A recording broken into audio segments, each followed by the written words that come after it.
CBDC 시대가 우리가 예상한 것보다 빨리 도래할 수 있다라는 그런 기대감이 시장에 있습니다. 리플의 미국 거래량이 모든 암호화폐 중에서 1위를 차지했습니다.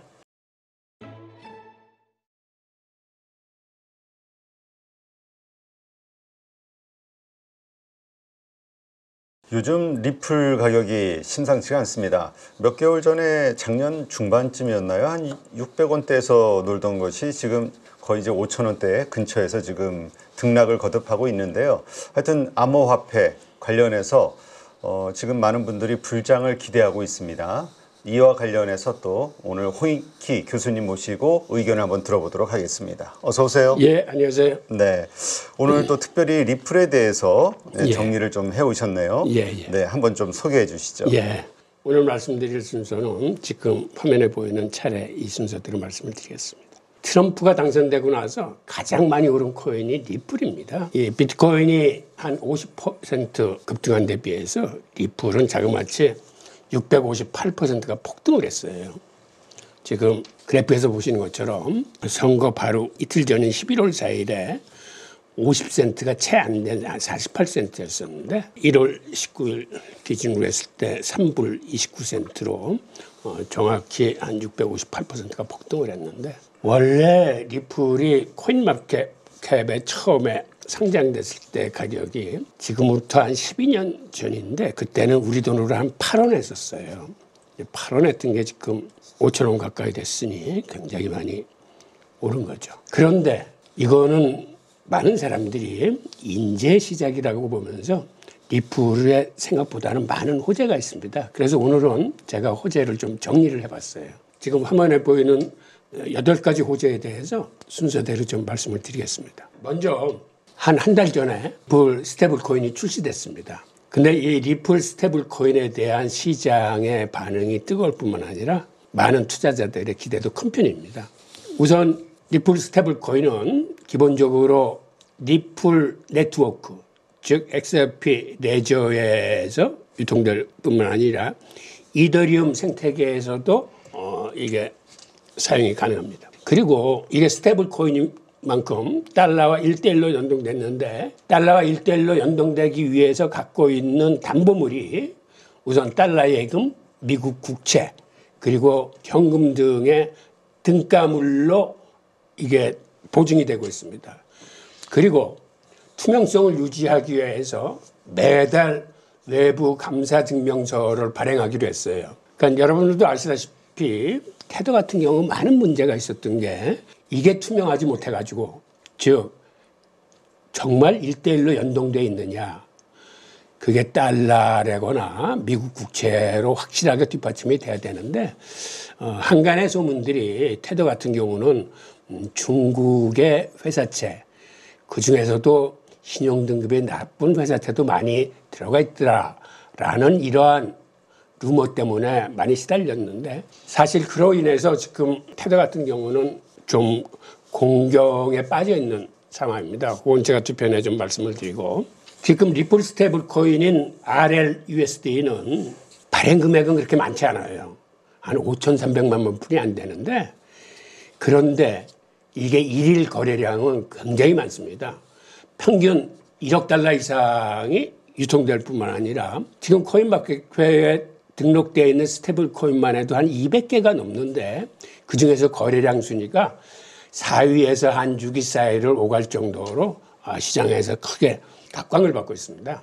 우선 리플 스테이블 코인의 강점을 우리가 한번 살펴보죠. 우선 이거는 리플의 강점이 국제 송금에 있듯이 이거는 리플의 기존 네트워크와 통합이 돼서 이 스테이블 코인도 리플과 똑같이 송금을 더 빠르고 싸게 수행할 수가 있습니다. 이게 어떻게 보면 가장 큰 강점이고, 그다음에 또 하나는 이 리플 스테이블 코인으로 디파이 사업을 할 수 있어요. 그러니까는 예치해서 이자 받을 수 있고 이러한 탈중앙 금융에 쓰일 수 있다는 거. 또 하나는 최근 테더 규제가 굉장히 가시화됐습니다. 이게 왜 그러냐 하면 미카라는 포괄적인 암호화폐법을 발의를 해서 이게 올해서부터 시행에 들어갔습니다. 그런데 이 미카 법에 의하면 이런 스테이블 코인은 미카의 승인을 받아야 돼요. 즉 승인을 받기 위해서는 모든 걸 투명하게 담보물 같은 걸 다 증명이 돼야 되는데 여기에 테더가 맞추질 못했어요. 그래서 EU에서는 테더의 상장 폐지가 이미 시행이 됐고 미국의 코인베이스조차 테더의 상장 폐지를 언급하고 있습니다. 그러니까는 빠른 시간 내에 미카의 승인을 받지 못하면 테더를 상장 폐지하겠다. 이렇게 되면 미국과 유럽에서 테더의 입지가 굉장히 줄어들면서 반대급부로 USDC, 그러니까 서클과 리플 스테이블 코인이 그 자리를 대체할 수 있다라는 이런 전문가들의 시각이 있습니다. 그래서 리플 스테이블 코인은 앞으로 미국 스테이블 코인을 대표하는 코인으로서 서클과 함께 앞으로는 성장이 기대되는 그런 스테이블 코인이고 바로 이 스테이블 코인이 나옴으로써 리플 가격이 상승 동력을 지금 얻고 있습니다. 지금 스테이블 코인의 일일 거래량 순위를 보면 제가 이거를 따온 건데 5,300만 불뿐이 안 되면은 지금 수량은 굉장히 작은 거거든요. 예를 들어서 지금 테더 같은 경우는 시총이 1,380억 달러 정도 되고 서클이 470억 달러 정도 되네요. 거기에 보면은 이제 막 입문하기 시작한 이 리플 스테이블 코인이 거래량 4위로 그 뒤를 바짝 쫓고 있다는 거는 이건 굉장한 큰 힘입니다. 그러니까는 일일 거래량이 1억 달러, 많이 오를 쪽에는 한 6억 달러까지도 거래가 돼요.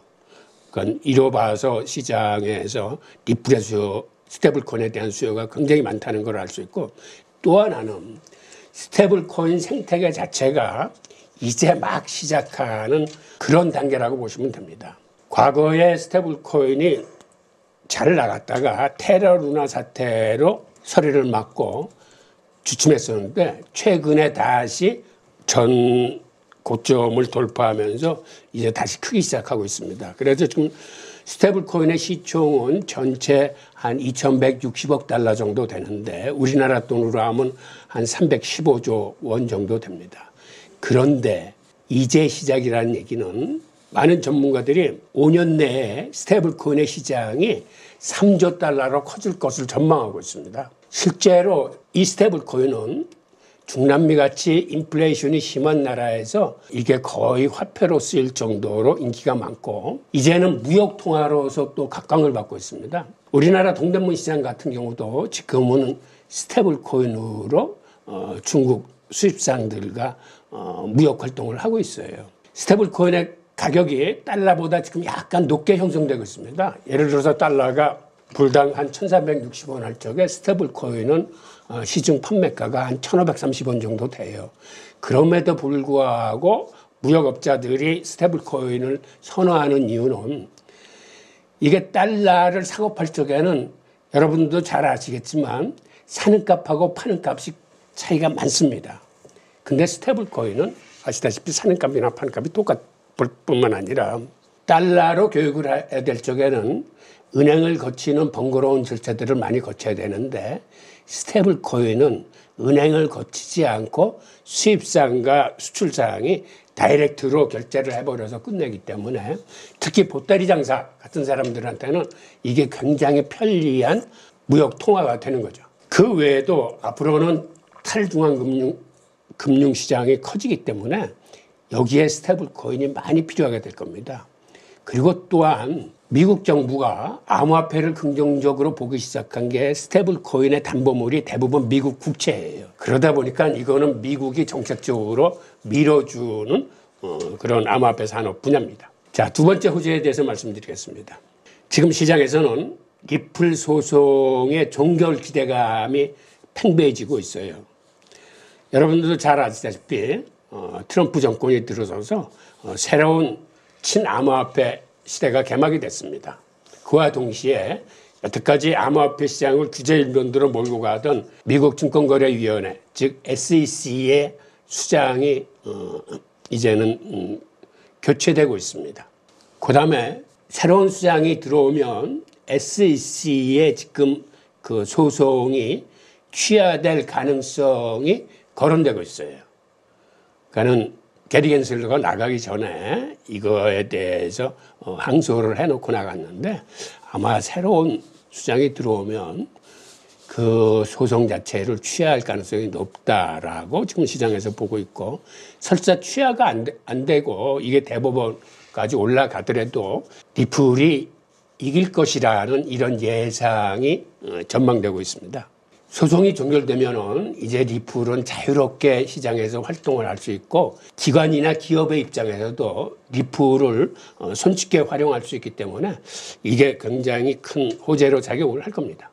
세 번째 호재는 올해 리플의 ETF 승인 가능성이 있습니다.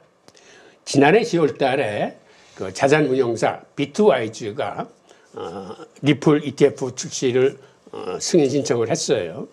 그 다른 자산운용사들도 뒤따라서 리플 ETF를 신청을 했는데, 최근에 나온 JP모건 보고서에 의하면 리플 ETF가 출시되면 1년 내로 43억 달러에서부터 84억 달러 사이의 자금이 유입될 거라고 지금 전망을 하고 있습니다.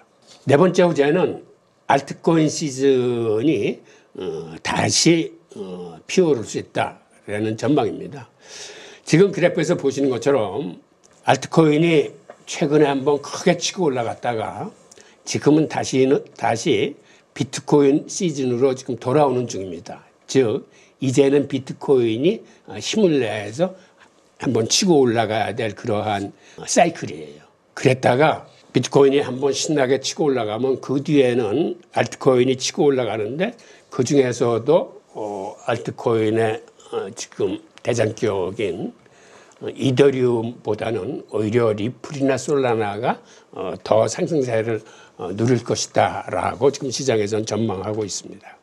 그리고 지금 알트코인 시즌 이 인덱스에 대해서 잠깐 설명을 드리면, 이 인덱스는 사실은 어떻게 구성된 것이냐면, 여기 인덱스에서 보면 알트코인 시즌의 75%, 비트코인 시즌의 25%라는 이런 수치가 있는데, 이게 뭐를 나타내는 거냐면 상위 50개 메이저 코인 중에서 75%가 비트코인보다 수익을 더 냈을 적에는 이거를 알트코인 시즌이라고 불리는 겁니다. 그러니까 이 기간을 90일, 즉 석 달 단위로 체크를 하면서 지난 90일 동안에 비트코인보다 퍼포먼스가 더 높은, 즉 수익률이 더 높은 메이저 코인들이 75%가 넘으면은 이거는 완연한 알트코인 시즌이다라고 보는 겁니다. 기본적인 정의가 이렇게 형성되고 있으니까 이걸 참고하시고요. 그 다음에 또 하나의 호재는 리플의 소송이 종료되면 그 다음에는 리플 주식이 나스닥에 상장될 수 있다는 그런 계획입니다. 특히 일본의 SBI 홀딩스 대표가 이거를 리플 측에 강력하게 공고하고 있는데, 월가의 베테랑들은 리플의 주식이 나스닥에 상장되면 주가가 600달러가 넘을 것이다 라고 전망을 하면서, 이렇게 되면 리플의 재무 상태가 굉장히 더 호전되기 때문에 리플이 생각보다는 많은 사업들을 펼쳐나갈 수 있게 될 거라고 시장은 보고 있습니다. 그 다음에 시장이 기대하는 또 다른 호재는, 이제는 미국이 친암호화폐 정권이 들어서고 입법부도 친암호화폐 상원과 하원이 형성됐기 때문에 근본적으로 환경이 리플한테 우호적으로 지금 돌아가고 있다.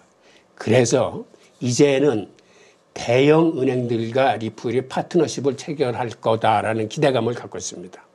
지금 사실 리플은 40개국에서 300개 이상의 금융기관과 파트너십을 체결한 상태입니다. 그런데 불행하게도 여기 대형 금융기관이라고 우리가 얘기할 만한 그런 데는 아직 없어요. 물론 그 국가 단위에서 큰 금융기관들은 있지만, 우리가 생각하는 뱅크 오브 아메리카라거나 골드만삭스라거나 어떤 이런 대형 기관들하고는 파트너십 체결을 못했는데, 이제는 환경이 바뀌었기 때문에 그럴 가능성이 있다라고 지금 시장이 보고 있는 겁니다. 지금 리플의 장점은 잘 아시겠지만 거래소에서 대기 시간을 특별하게 설정하지 않으면 최근에는 2초 안에 송금이 다 끝납니다. 그러니까는 스위프트 시스템 같으면 몇 개 은행을 거쳐서 한 2-3일 정도 걸려야 될 송금이 리플 같은 경우에는 그 어떤 통화를 그 네트워크에서 송금을 하더라도 대부분 2초, 길어봐야 3초, 5초 내에 거래가 끝나기 때문에 대형 은행들도 이제는 환경이 우호적으로 변하고 있는 이 장세를 이용해서 이제 리플과 같이 협력을 할 수 있다는 그러한 기대가 시장에 퍼지고 있습니다. 그다음에 또 하나는 리플 ETF 이외에도 지금 시장에서 기대하고 있는 거는 암호화폐 전체 시장의 시총을 추종하는 ETF들이 출시될 것이라는 전망이 있습니다. 실제로 이것들이 SEC에 신청이 되어 있습니다. 우선 기본적으로는 비트코인과 이더리움을 합친 ETF가 나올 겁니다. 그리고 또 하나는 상위 5개의 메이저 알트코인을 합친 ETF 승인도 이미 신청이 됐어요. 그 다음에는 상위 10개의 메이저 알트코인과 비트코인을 합친 이런 암호화폐 지수 추정 ETF가 승인이 됐고, 많은 전문가들은 이게 승인돼서 나오면 ETF 중에서도 인기 상품으로 부상할 걸로 예상하고 있습니다. 그런데 아시다시피 5대건 10대건 여기에 리플이 다 들어가기 때문에 이제는 주식시장의 ETF를 통해서 리플의 수요가 굉장히 늘어날 것입니다. 마지막입니다. 이거는 어떻게 보면 가장 중요한 호재일 수도 있는데 CBDC 시대가 우리가 예상한 것보다 빨리 도래할 수 있다라는 그런 기대감이 시장에 있습니다. 이게 무슨 얘기냐면 브릭스가 지난해 10월 22일에 러시아 카잔에서 16차 정상회의를 가졌습니다. 근데 이때 정상회의에서 논의된 핵심 의제 중에 하나가 브릭스 국가들이 이제는 많이 컸기 때문에 서방의 통화금융 시스템으로부터 독립하자. 즉 한마디로 미국이 주도하는 스위프트 시스템을 쓰지 말고 브릭스 자체의 국제결제 시스템을 만들어서 쓰자는 쪽으로 지금 논의가 이루어지고 있습니다. 그런데 그들이 구상하고 있는 두 가지 국제결제 시스템이 있는데 하나는 기존의 브릭스페이라는 브릭스가 5개국이었을 때 각국의 CBDC를 기반으로 하고 있는 이런 결제 시스템을 지금 개발 중에 있는데 이거를 신용카드처럼 지불 시스템으로 진화를 시키자라는 게 이번에 핵심 의제 중에 하나였어요. 이 얘기가 왜 나왔냐면 우크라이나 전쟁이 났을 적에 미국이 러시아의 외환보 요구를 압류했을 뿐만 아니라 미국에서 비자나 마스터카드를 긴급히 철수시켜서 러시아 국민들은 해외 나가서 신용카드를 쓰기가 굉장히 힘들었습니다. 그래서 차제에 서방의 신용카드에 의존하지 않고 이 브릭스페이라는 결제 시스템을 신용카드로 대신 쓸 수 있는 시스템을 만들었습니다. 그 신용카드에는 QR코드가 있어가지고 그 QR코드만 대면은 자국 통화로 신용카드 역할을 할 수 있는 시스템을 만들었는데 지금 그림에서 보시는 것처럼 브릭스페이에는 각국의 CBDC를 기반으로 만든 국제결제 시스템이 되나서 각국의 CBDC에는 리플과 파트너십을 체결하고 있는 은행이나 기관들이 다수 들어가 있습니다. 즉 이렇게 CBDC 시대가 빨리 도래한다는 얘기는 리플의 사용처가 그만큼 많아진다는 얘기고 리플의 수요가 굉장히 커진다는 얘기예요. 최근에 브릭스가 몸집을 불리면서 지난해에는 4개국의 가입이 이루어져서 지금 리플 플러스는 9개국이 되어 있는데 이번 정상회담에서 13개국을 추가로 파트너 국가로 또 받아들였습니다. 그래서 이제는 22개국이 됐는데 그 인구들이 세계 인구의 절반이 넘어요. 그래서 브릭스가 이 브릭스페이나 브릿지라는 국제결제 시스템을 본격적으로 쓰게 되면 세계 인구의 절반이 CBDC 기반의 국제결제 시스템을 쓰는 겁니다. 그래서 우리가 생각했던 것보다는 어쩌면 CBDC 시대가 조기에 도래하면서 리플의 수요가 폭증할 수도 있다라는 게 마지막 호재입니다. 네, 그렇군요. 트럼프가 대통령 당선 이후 말씀 들어보니까 진짜 가장 많이 오른 암호화폐가 리플인 것 같다는 생각이 드네요. 지금 그리고 또 취임을 앞두고도 또 많이 올랐고, 네. 하여튼 리플 가지고 있으신 분들은 또 오랫동안 장기 투자하셨던 분들 입장에서는 아주 호재, 아주 좋은 일이 아닐 수 없습니다. 네, 알겠습니다. 지금 트럼프 대통령 취임하고 나서 가상화폐 투자하시는 분들은 정말 어떠한 정책들이 나올 것이냐, 이것에 따라서 앞으로도 계속 이 알트코인의 붐이 불장이 오지 않겠냐, 이런 기대를 많이 하고 있습니다. 그래서 과연 트럼프 취임 이후에 가장 수혜를 받는 코인은 무엇일까에 대해서 많이들 공부하고 있는데요. 오늘은 역시 또 리플 관련해서 이 CEO죠. 갈링하우스가 트럼프와 회동했다는 사실, 이것이 가지고 있는 의미부터 시작해서 한번 또 자세하게 다뤄보도록 그렇게 하겠습니다. 예, 그러시죠. 이번에 말씀드릴 차례는 지금 화면에 보이는 이 순서대로 말씀을 드리겠습니다. 그 리플의 CEO인 브래드 갈링하우스가 1월 7일 날 트럼프하고 이제 저녁 식사를 했습니다. 지금 보이는 사진이 이게 갈링하우스가 자기 SNS에다 이제 올린 거예요. 여기에는 트럼프 대통령하고 그다음에 리플의 이제 법률 책임자하고 이렇게 같이 동석을 해서 식사를 한 모양인데, 아마 이 자리에서 많은 얘기들이 있었을 텐데 정확한 얘기들은 흘러나오지 않지만, 아마 시장에서 추측하기로는 비트코인만 전략자산화를 할 게 아니라 미국에서 만들어진 코인들의 일부도 괜찮은 것들은 같이 전략자산 비축을 하면 어떻겠느냐라는 얘기가 흘러나오지 않을까라고 지금 시장에서는 추측을 하고 있고, 또 하나는 이 자리에서 트럼프가 당신 선거 때 나를 안 도와주고 그 민주당을 도왔는데 잘한 일 같지 않아라고 나름대로 이제 찐빠를 뒀다는 그런 얘기들도 흘러나오고 있습니다.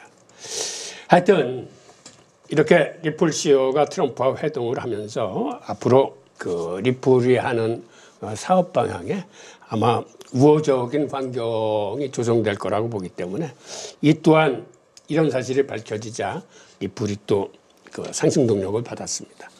그리고 리플은 그간 대부분의 사업장을 해외에 두면서 해외 직원들을 채용하고 있었어요. 그런데 리플이 태도를 바꿔서 이제는 인력의 75%를 미국 내에 집중하겠다라고 해서 미국에서 직원들을 채용하기 시작했습니다. 그리고 사실 트럼프가 들어서서 암호화폐의 새로운 시대가 개막되면서 가장 많은 지금 수혜를 받는 게 리플입니다. 그래서 리플이 미국 대선 이후에 6주간에 체결한 신규 계약 건수가 지난 6개월 동안 체결했던 기록을 넘어섰어요. 그 정도로 이제는 최근 들어와서는 리플의 활동이 굉장히 넓어지고 빨라지고 있음을 알 수 있습니다. 그리고 어쩌면 이게 최근에 가장 중요한 뉴스일지 모릅니다. 무슨 얘기냐면 리플의 미국 거래량이 모든 암호화폐 중에서 1위를 차지했습니다. 코인베이스 거래량 중에 25%가 리플이었어요. 이게 왜 중요한 의미를 특히 우리 한국 투자자들에게 갖느냐 하면, 그간 리플의 최고 거래량은 우리 한국에서 나왔습니다. 세계 전체 거래량의 보통 25% 내지 30% 정도를 우리 한국 시장에서 리플이 거래됐는데, 이제는 한국 시장을 뛰어넘고 미국이 리플 거래량을 주도하기 시작했습니다. 즉 코인베이스의 거래량의 25%가 리플이 나오니까 상대적으로 어떤 일이 발생했냐면, 우리 한국 시장의 거래량은 이제는 16% 정도로 떨어졌어요. 그러니까 미국에서 25%가 거래가 되고 한 16%가 이제 한국 시장에서 거래가 됩니다. 즉 이제는 리플의 주시장이 미국으로 바뀌었다는 얘기는 그만큼 리플에 대한 투자자, 들이 많이 늘어나고 리플에 대한 기대가 미국 시장에서 팽배하게 지금 늘어나고 있습니다. 그러니까 우리 지금 미국에서 하루 거래량이 1월 16일 경우에 한 68억 6,600만 달러 정도 됐었는데 우리 한국 거래량을 보면 비슷한 시간에 리플 거래량이 달러로 치면 한 40억 달러 정도 됐어요. 미국이 한 69억 달러인데 비해서 우리 한국에서는 한 40억 달러 정도가 거래가 됐고, 그런데 한국에서 거래된 40억 달러가 우리 하나로 하면 한 5조 8천억 원 정도 되는데, 근데 이 금액이 어느 정도 큰 금액이냐 하면 코스닥 거래 대금이 6조 6천억입니다. 그러니까 리플의 5조 8천억 거래액은 거의 코스닥 거래액하고 맞먹는 금액이에요. 그만큼 한국에서는 리플이 뜨겁습니다. 그런데 이 뜨거움을 미국 시장이 이제 더 치고 올라가서 미국 시장이 더 지금 뜨겁게 움직이고 있습니다. 지금 금융위원회 통계에 따르면 지난해 상반기 말 기준으로 비트코인, 이더리움 다음에 리플이 거래소가 보유한 종목 중에 지금 3위를 하고 있습니다. 그러니까 거래량만 많을 뿐만 아니라 이제는 거래소가 보유한 그 리플 수량 자체도 비트코인, 이더리움 다음에 3위로 지금 올라와 있는 그러한 실정입니다. 자, 그 다음에 최근에 이 루머가 시장을 좀 달구고 있는데 어떤 얘기냐면 뉴욕 포스트가 이런 사실을 보도했어요. 비트코인 외에 트럼프 행정부가 솔라나, 서클, 리플 등 다른 암호화폐도 전략적 비축 방안을 지금 검토하고 있다라는 사실을 보도를 했습니다. 즉 시장에서는 미국에서 발행된 미국 출신 코인들이 앞으로는 수혜를 받을 수 있다라는 루머가 돌아가는 이러한 상황에서 뉴욕 포스트가 공식적으로 기사를 게재를 한 겁니다. 그런데 여기에 수혜를 받을 것이라고 거론되는 지금 코인들이 어떤 게 있냐면 리플, 스택스, 솔라나, 알고랜드, 헤데라, 수이, 온도파이낸스 등이 시장에서 거론되고 있습니다. 즉 이렇게 거론되고 있다는 자체만 해도 이게 사실 여부를 떠나서 이게 충분한 내러티브 마케팅 효과를 갖고 있는 거예요. 아시다시피 아직까지 암호화폐는 내재 가치를 따질 만한 이러한 특별한 공식 같은 것들이 마련되지 못하고 있는 상태이기 때문에 이러한 내러티브가 굉장히 큰 마케팅 효과를 갖고 오고 있습니다.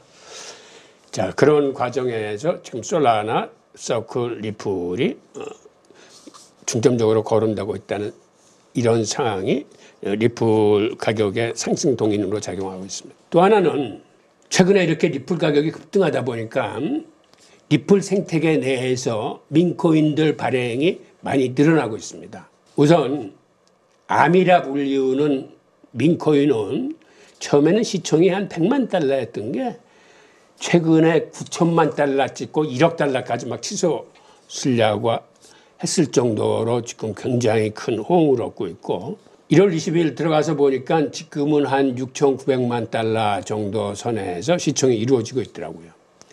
그 다음에 589라는 이런 민코인은 이름을 개당 589달러까지 올라갈 수 있다라고 그래서 589라고 지었다고 그래요.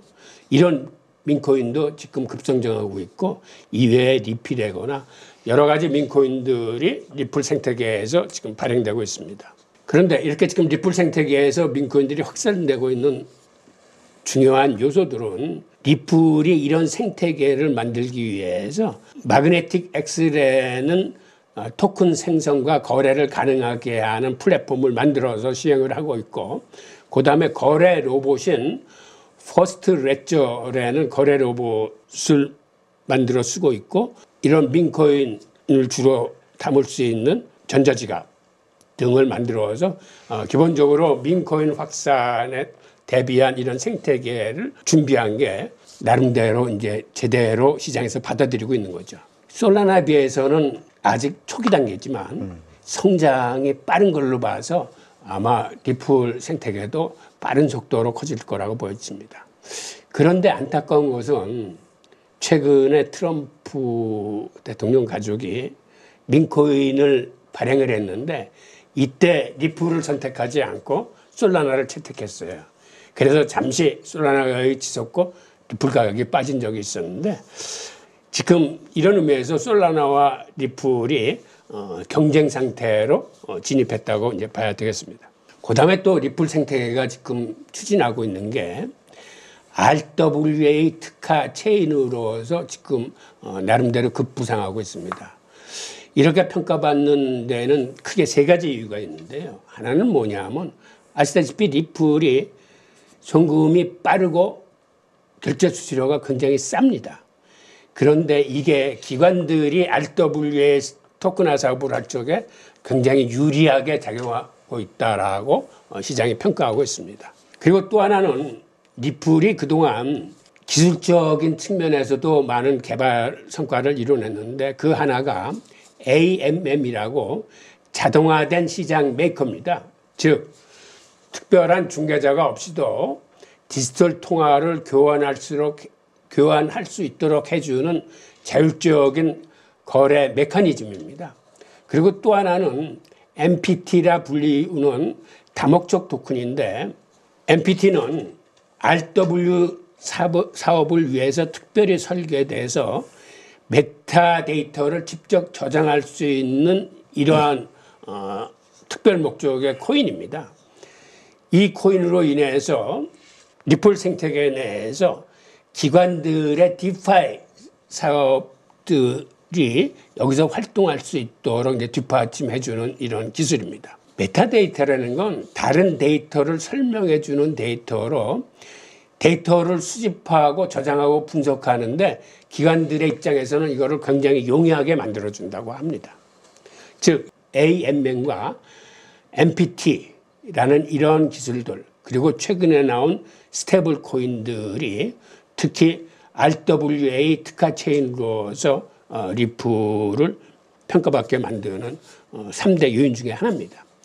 또 하나는 리플이 미국 정부가 가장 신경 쓰는 보안에 대해서도 지금 굉장히 신경을 쓰고 있습니다.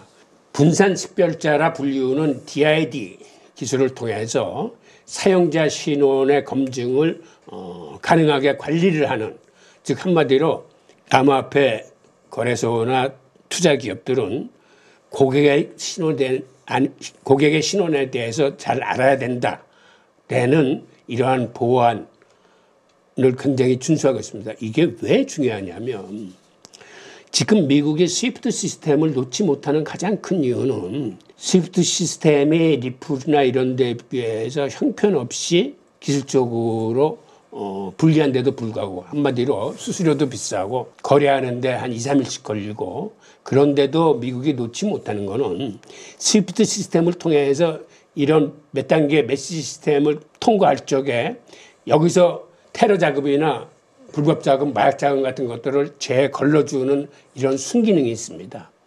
그러니까 미국의 보안에 관계되는 그런 기술을 디지털 통화에서도 확보할 때까지 시간을 벌기 위해서 스위프트 시스템을 놓지 못하고 지금 디지털 통화의 송금을 SEC가 그간 강력하게 태클을 걸고 막고 있었던 겁니다. 그런 의미에서 리플이 스스로 이러한 사용자 신원을 검증하는 이러한 보안을 강력하게 진행한다는 얘기는 이제는 송금 시장에서도 활발하게 거래될 수 있도록 미국의 지원을 끌어낼 수 있는 중요한 요인이고, 또 하나는 리플이 자금 세탁 방지 기준에 준수하기 위해서 이러한 그 전략적 관계라거나 그러한 거를 걸러낼 수 있는 기술적 시스템 같은 거에 치중하고 있는 게 이게 바로 리플 생태계가 RWA 특화 체온으로 평가받는 세 번째 이유입니다. 지금 말씀드린 걸 다시 정리하자면 빠르고 저렴한 결제가 첫 번째 이유고, 두 번째가 AM이나 MPT 같은 기술의 확장, 그 다음에는 보안을 준수하고 자금 세탁을 방지할 수 있는 거를 리플 스스로 굉장히 노력한 데는 이러한 것들이 이제는 리플 생태계가 RWA 특화 체인으로서 시장에서 평가받고 있는 이유입니다. 그리고 최근에 리플이 은행용 암호화폐 수탁 서비스를 출시를 했습니다. 지난해 10월 달에 이게 출시가 된 것 같은데요.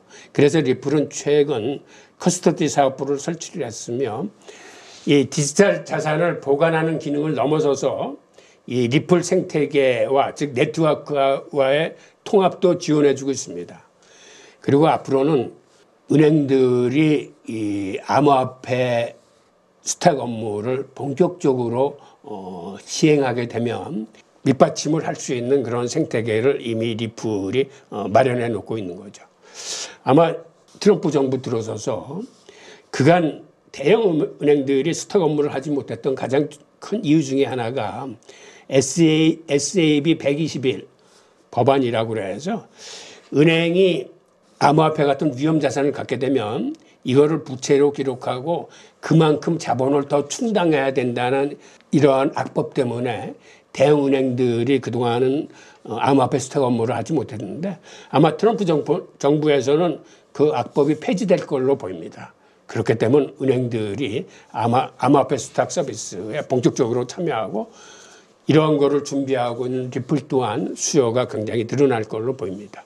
그리고 또 하나 요인은 지금 시장에서는 AI 쪽이 각광을 받으면서 특히 AI 에이전트가 중요한 그 먹거리로 떠오르고 있습니다. 아시다시피 AI 에이전트라는 건 스스로 찾아서 투자할 수 있는 그런 봇입니다.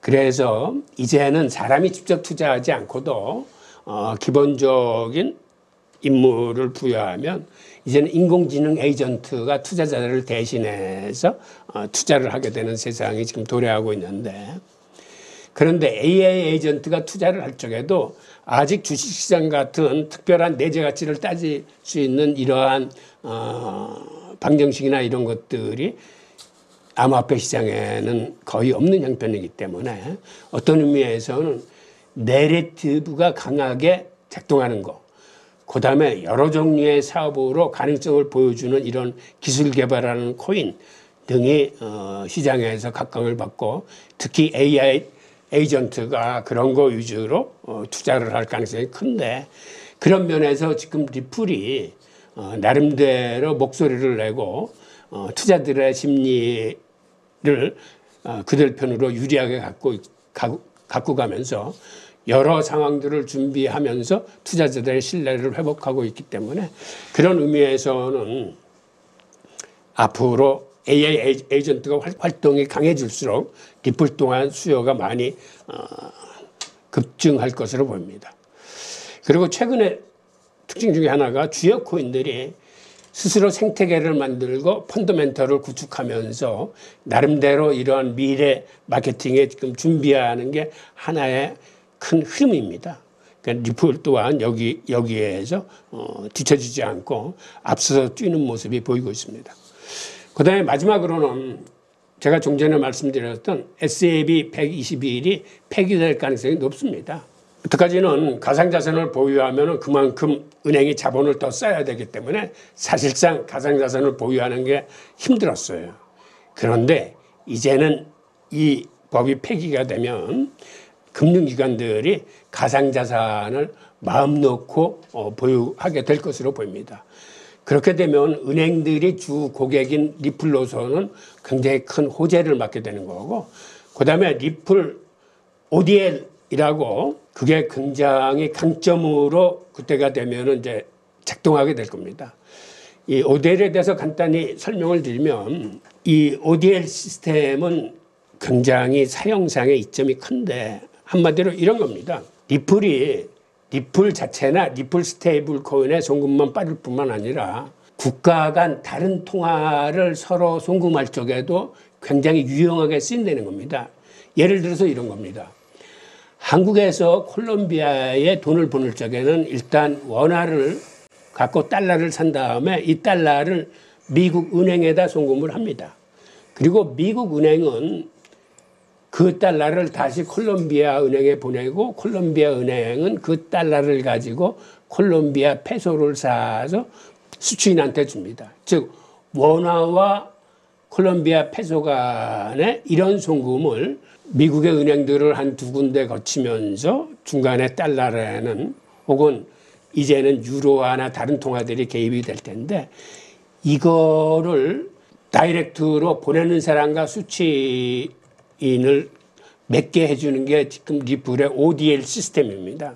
즉 ODL이라는 건 리플을 중개통화로 놓고 원화를 리플로 바꿨다가 리플을 다시 콜롬비아 페소로 상대방에 보냄으로써 이 처리 기간을 3초 안에 끝낼 수 있는 시스템이 ODL 시스템입니다.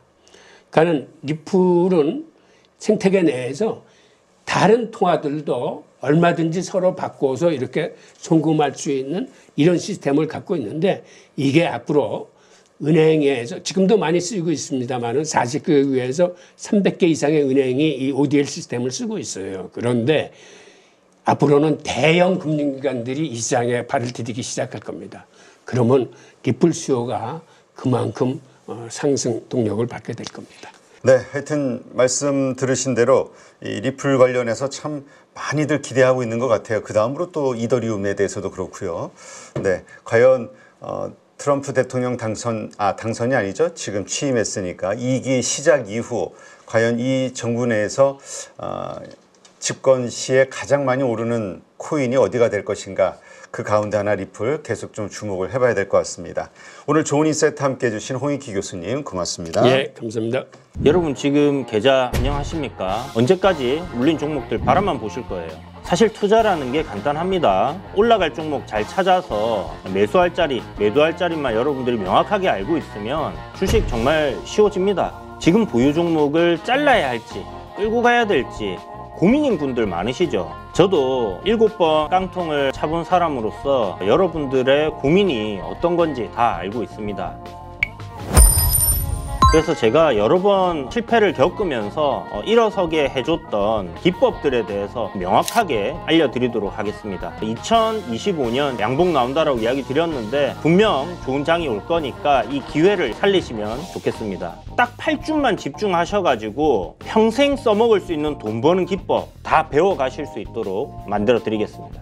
제가 쓰는 실전 기법을 총 8번의 VOD 강의와 16번의 라이브 강의로 모두 담았습니다. 직접 올라갈 종목 찾으실 수 있도록 그 방법을 제가 알려드리겠습니다. 여러분 2025년 저와 함께 돈 벌어보시죠.